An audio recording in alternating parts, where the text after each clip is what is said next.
Assalamualaikum warahmatullahi wabarakatuh. Perkenalkan, nama saya Daniel Nelson Sinurat dengan NPM 23412048 dari kelas akuntansi 23A. Di sini saya akan membahas tentang manajemen keuangan. Yang pertama, pengertian manajemen keuangan. Manajemen keuangan adalah kegiatan atau proses yang bertujuan untuk mengelola dana perusahaan guna mencapai tujuan organisasi atau perusahaan. Tujuan utama manajemen keuangan adalah memaksimalkan nilai perusahaan bagi pemegang saham. Fungsi utama manajemen keuangan. Yang pertama, perencanaan keuangan, yaitu menentukan kebutuhan modal perusahaan dalam jangka pendek dan jangka panjang. Yang kedua, pengambilan keputusan investasi, yaitu memilih proyek atau investasi yang menguntungkan perusahaan. Yang ketiga, pengelolaan sumber dana, yaitu mengelola sumber dana baik dari modal sendiri maupun pinjaman. Yang keempat, pengelolaan risiko keuangan, yaitu mengidentifikasi dan mengelola risiko yang berkaitan dengan keuangan perusahaan. Yang kedua, tujuan manajemen keuangan.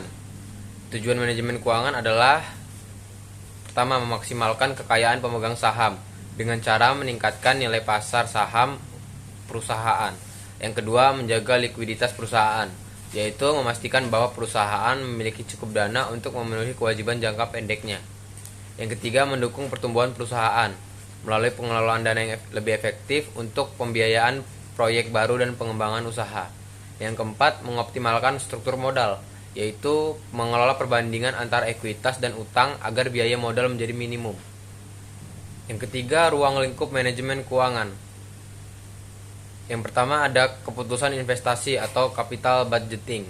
Proses ini melibatkan pengambilan keputusan tentang di mana perusahaan harus menginvestasikan dana, baik dalam aset tetap atau proyek lain.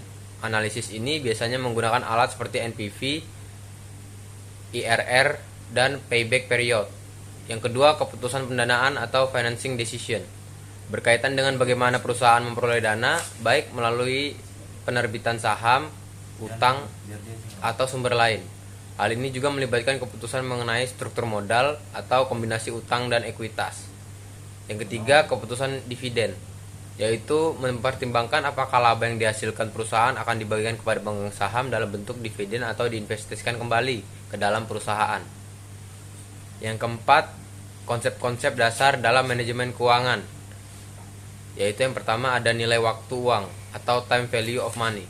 Konsep ini menyatakan bahwa nilai uang saat ini lebih berharga dibandingkan dengan nilai uang di masa depan karena adanya potensi investasi. Yang kedua, risiko dan pengembalian, risk and return. Risiko adalah kemungkinan hasil aktual berbeda dari hasil yang diharapkan. Prinsip dasar dalam keuangan adalah semakin tinggi risiko, semakin tinggi potensi pengembaliannya. Yang ketiga, nilai sekarang dan nilai mendatang, yaitu untuk menghitung nilai investasi di masa depan atau mengonversi nilai dari masa depan ke nilai sekarang. Yang kelima, alat dan metode dalam manajemen keuangan. Yang pertama ada analisis rasio keuangan, yaitu digunakan untuk mengevaluasi kesehatan keuangan perusahaan.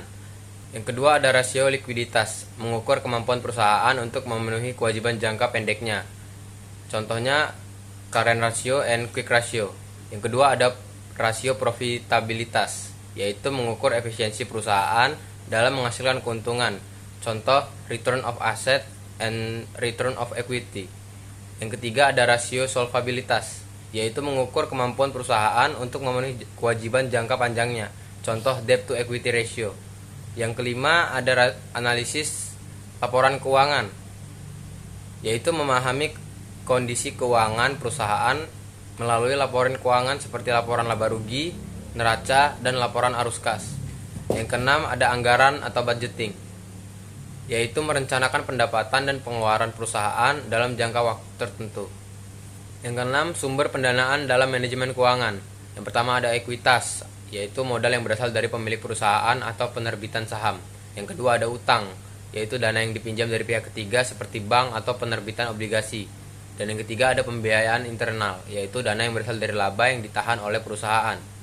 Yang ketujuh ada manajemen modal kerja, mengelola aset dan kewajiban lancar perusahaan untuk memastikan operasi harian berjalan lancar dan perusahaan mampu memenuhi kewajiban jangka pendeknya.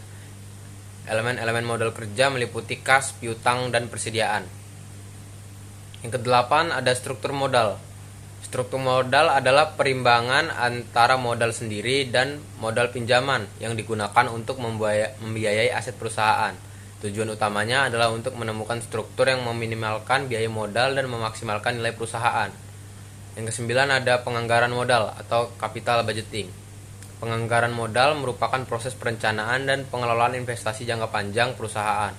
Teknik yang biasa digunakan dalam penganggaran modal meliputi Net Present Value atau NPV, Internal Rate of Return atau IRR, Payback Period, dan Profitability Index atau PI. Dan yang ke-10 adalah pengelolaan risiko keuangan. Manajemen keuangan juga mencakup pengelolaan risiko yang berkaitan dengan operasi dan keputusan uang perusahaan. Ini termasuk risiko pasar, risiko kredit, dan risiko likuiditas. Alat-alat seperti hedging, derivatif, dan asuransi sering digunakan untuk mengelola risiko. Sekian presentasi dari saya ucapkan terima kasih. Wassalamualaikum warahmatullahi wabarakatuh.